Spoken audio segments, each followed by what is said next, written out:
membuat poster, kami akan coba melakukan pendekatan bagaimana cara menulis caption yang baik sehingga ada terlihat informatif kepada teman-teman sebagai pelaku, juga kepada audiens dalam dunia maya, khususnya platform-platform yang sudah, sehingga nanti bisa mendampingi Bapak Ibu di lapangan seperti itu. Dan hari ini juga sebenarnya kita tidak hanya sekedar sharing atau berbagi, kami belajar sama-sama juga. Jadi langsung masuk ke link Lovetrip, www.lovetrip, atau ikan kata pai, dia langsung masuk ke aplikasi Lovetrip. Diklik langsung masuk ke kontaknya Ibu Linda atau kita, sama juga teman-teman yang lain. Intinya bahwa kalau bisa contohnya mungkin dari kita dia produknya rajut ya, kita produknya rajut atau Ibu Linda.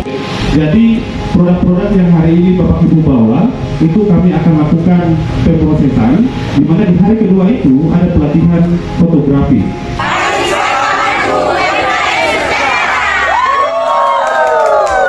Untuk mempromosikan ikan asap, walaupun itu mungkin tidak tahu mau mempromosikan yang mungkin karena kalau yang mau yang produk yang promosi nggak ada beli, soalnya tertua. Ya baik.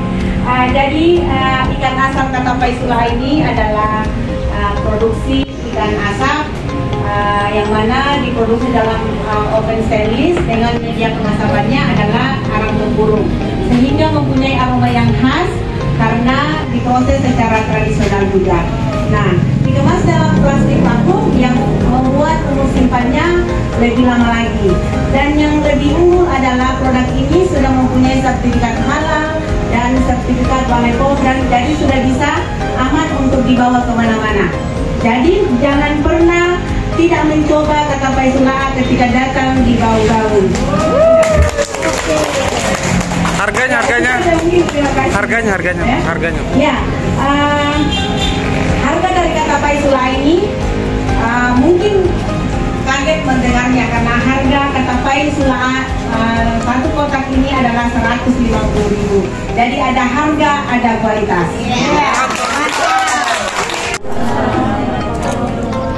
Nama saya Gita, brand saya itu Gemai Gita dari nama saya sendiri. Nah, produk saya itu rajutan, pokoknya semua rajutan, ada shawl, ada sweater, topi, tas, dan kebanyakan sih tas yang besar-besar itu. Intinya DNA-nya produk saya itu dirajut, entah kombinasi dengan kulit, kombinasi dengan kain tenun juga.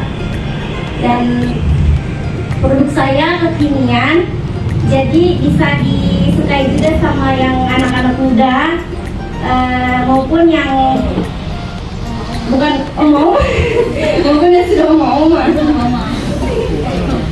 Jadi ini saya saya tidak pintar sebenarnya menjelaskan, biasanya mereview depan kamera saja begitu. Ini tasnya terbuat dari apa begitu. Jadi ini tasnya rajut, saya bikin contohnya saja karena sekarang itu lebih kayak branded begitu ya, ada Dior, ada LV, ada Fendi gitu. Jadi saya coba bikin rajutan yang branded gitu. Jadi kalau yang ini contohnya saya buat yang Christian Dior. Untuk polanya yang model penutup saya buat sendiri, dari polanya juga buat sendiri. Jadi ini jahitan tangan, memang betul pure handmade. Nah, untuk harga itu variatif. Yang paling murah itu sekitar harga 175, 150-an lah, sampai harga yang paling mahal 850. Itu yang kardigan karena prosesnya juga lama, sekitar hampir 1 bulanan lah, 2 minggu sampai 1 bulanan gitu. Kalau yang untuk tas ini itu harganya 350.000.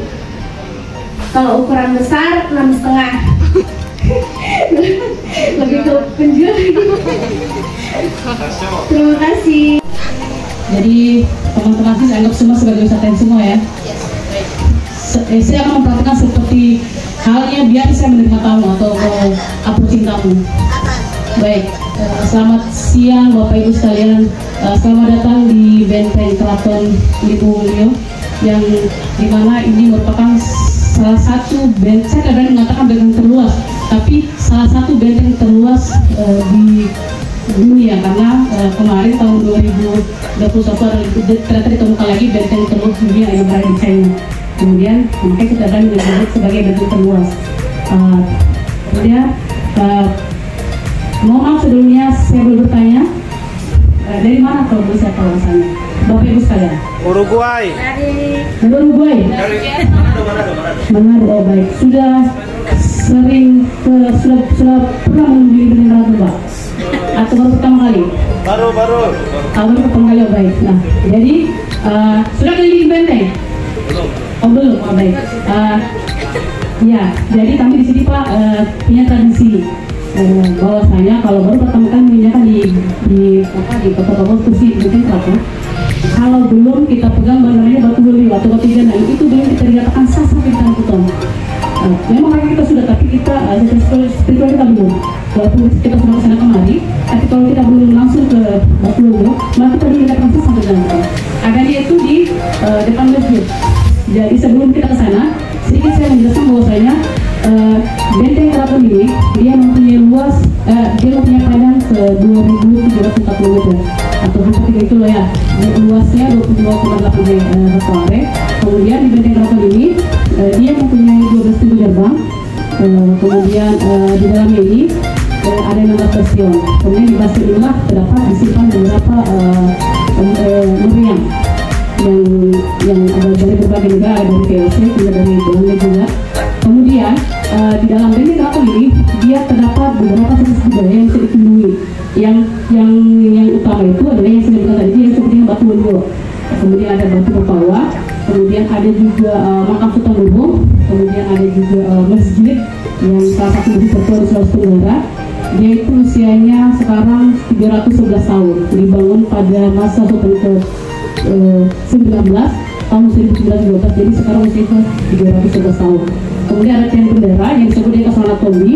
Kemudian ada juga makam, yaitu makam Sultan Gubong yang pertama. Kemudian ada lagi makamnya makam yang tahun 2020 kalau tidak salah dibuatkan sebagai pahlawan nasional, itu waktu Taiko 2009 Ogan.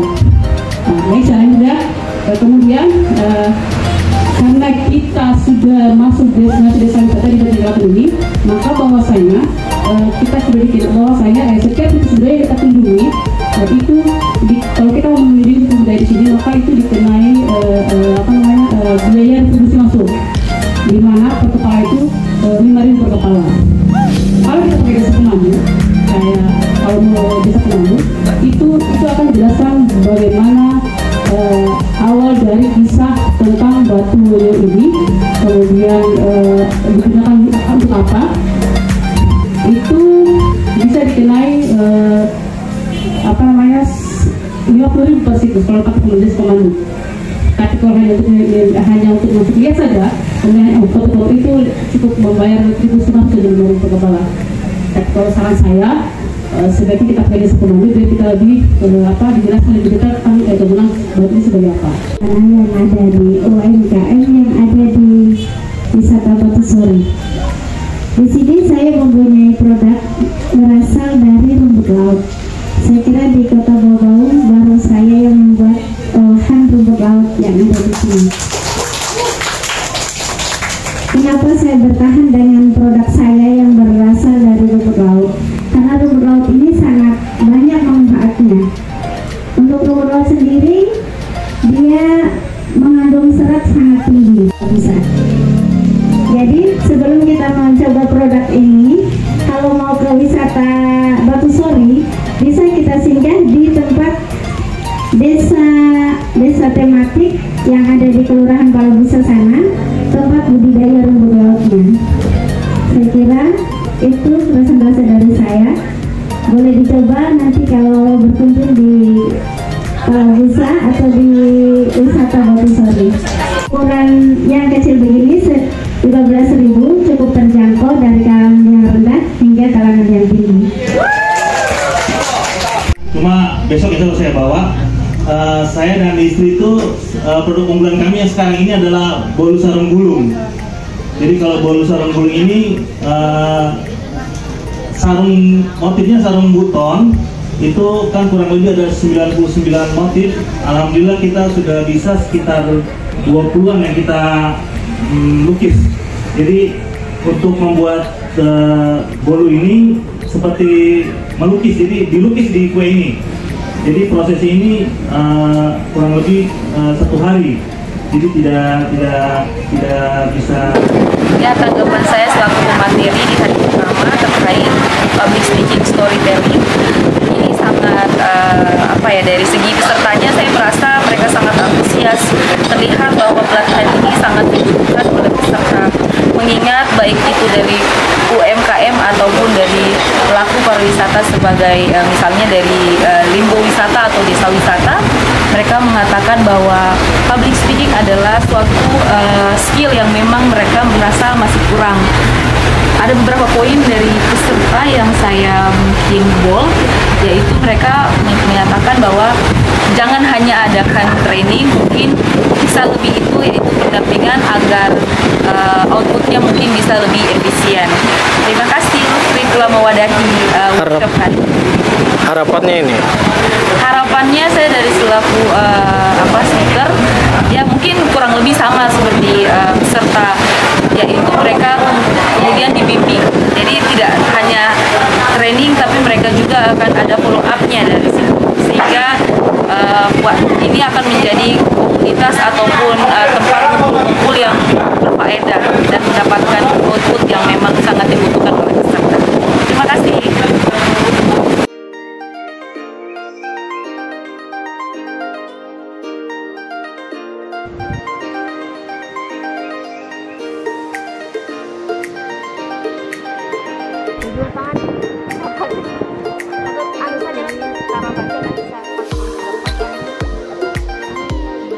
Ada fasilitas yang mendukung orang untuk turun ke sini, karena jalannya itu setengah mati, gitu.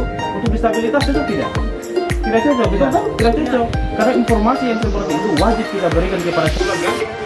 Coba kalau infonya kalian cari pengaturan, cari rasio, terang, yang terang gelap, yang gelap terang.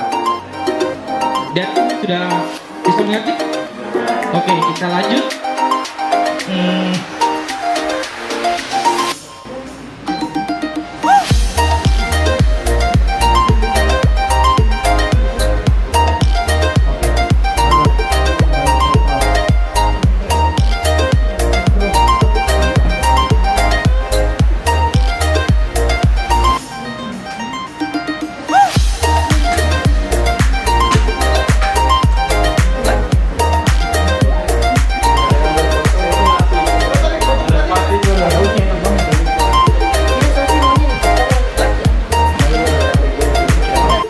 Yang di belakang terang, yang belakang terang, yang gelap. gelap. Oke, terus di aplikasi kan? Iya, buka aplikasi. Terus masukkan fotonya.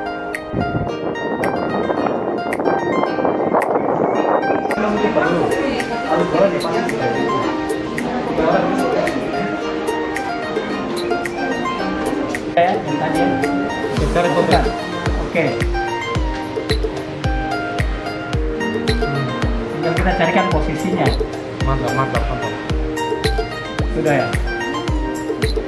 Bisa di ujung sini.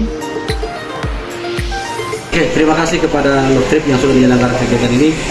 Harapan saya adalah semoga kedepannya kegiatan ini sering-sering diadakan, dan kami meminta juga dari Luftrip untuk sering melakukan pendampingan kepada teman-teman pengelola pariwisata, dan saya sendiri dari Desa Wisata Limbowuryo sebagai ketua Pokdaris yang alhamdulillah juga kami juga diikutkan dalam kegiatan ini. Semoga kegiatan-kegiatan kedepannya yang diselenggarakan oleh Luftrip kami juga sering dihadirkan yang kedepannya nanti, dan yang harapannya bisa menambah pengetahuan kami terkait masalah bagaimana mengelola suatu kawasan wisata itu. Demikian dari saya. Assalamualaikum warahmatullahi wabarakatuh. Oke, terima kasih untuk Lutfi yang telah mengadakan kegiatan ini. Saya sangat berterima kasih karena banyak sekali ilmu yang saya dapatkan. Untuk kedepannya, Lutfi, saya meminta jangan hanya putus hanya itu sampai di sini. Kami minta ada pendampingan lebih lanjut, dan terima kasih ilmu yang diberikan kepada saya, terutamanya saya mewakili dari UMKM Dulu Palabusa yang ada di Kelurahan Palabusa. Terima kasih. Assalamualaikum warahmatullahi wabarakatuh.